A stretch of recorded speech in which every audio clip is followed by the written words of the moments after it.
from John DeSager. Demario, you guys played 92 snaps on defense on Sunday. Just how do you feel like you got held up through that, and what's the recovery process like for a short week? I think that's the biggest thing. Sometimes you're gonna have games where you play a lot of snaps.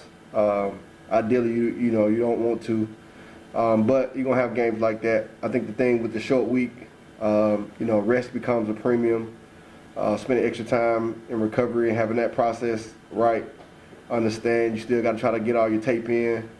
So it's just really about the process and making sure it's fine-tuned. Next one's from Mike Triplett.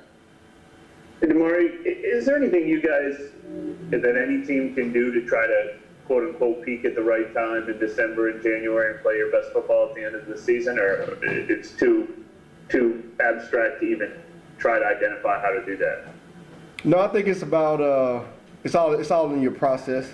It's so important. That's why you hear so many people talk about the process. If the process is right, it'll kind of take care of itself. You have all year, that year all the way up to November to try to make sure that it's right, so that you can be in stride in times like this and be playing your best ball, making sure all those little details are fine-tuned. Ideally, you want to be at full strength with your roster. Teams that can make it to this point of the year and be at full strength, and have like their process right during the week, they traditionally do better. Next one's from Amos Morale. Yeah, Coach Payton earlier today mentioned the Vikings and their explosive plays. Just what have you seen from that offense on film, and what are some of the things that they do that allow them to have those explosive plays? Really good offense. A lot of great personnel, guys that have proven themselves in this league for a long time. Some dynamic receivers. A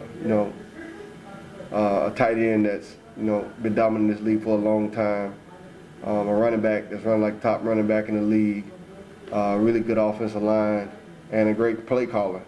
And so it presents a lot of challenges for you, going into a game. And so we got to be locked in and ready to play at a high level. Next one's from Amy Just.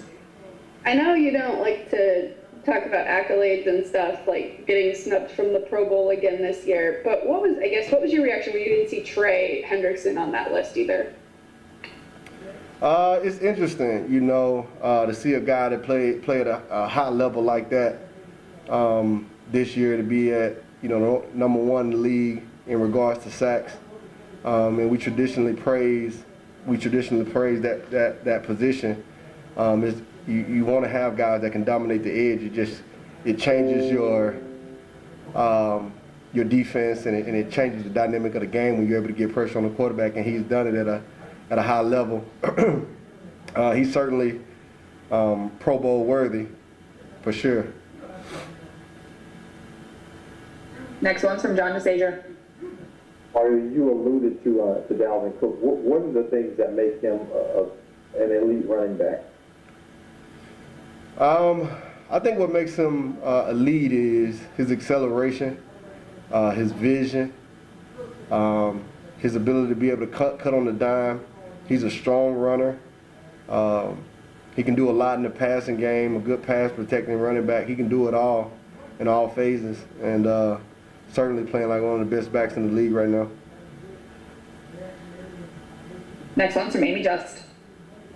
Just the name of the game, playing in the fall and the winter. You play on holidays, Thanksgiving last several years, and now Christmas. What does that mean to you that you're playing a game on Christmas Day? You just have to enjoy it. You have to enjoy it. It's tough being away from your family on the holidays, especially when you have little ones that don't really understand why you got to be away. But you have to enjoy it. Just being able to be a part of this game is a blessing. And when you're growing up, you're looking at these games on holidays and just wanting to be there. And when you have the opportunity to be here and playing in them, you definitely have to appreciate it and take it all in, and just not take it for granted. And so I think it's an incredible opportunity to be playing against a team that's playing at a high level. To be able to go out there and execute, at a high level, it's gonna be a great opportunity and a lot of fun. Next one's from Nick Underhill.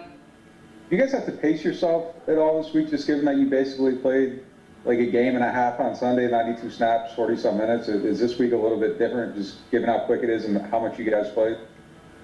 I think it, like I talked about earlier, it's really in your process. Some weeks, depending on what happened the week before and what's going on, you got to tweak some things. I think anytime you're in a short week, rest is at a premium. You still have to be able to get your film in and understand what the opponent is going to be trying to do. And so I think, we got a good organization, and a lot of guys individually have good processes, and our process collectively is good, and that's what you lean on in times like this. Next one's from Mike Triplett. Demario, just to follow up on asking you about peaking at the right time, what gives you the confidence that this team is close to doing that despite 2-game losing streak?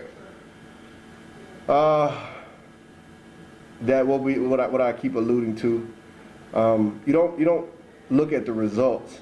The results are a byproduct of the product, and the product is your process, and you have to constantly be fine-tuning that.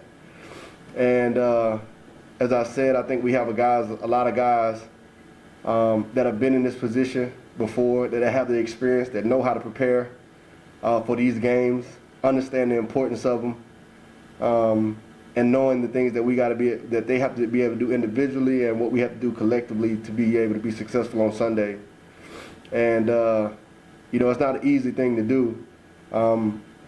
And of course, the results aren't going to be 100%, but you have a much better chance when you have guys that know how to prepare, and a team that knows how to prepare for these types of games than you do if you don't.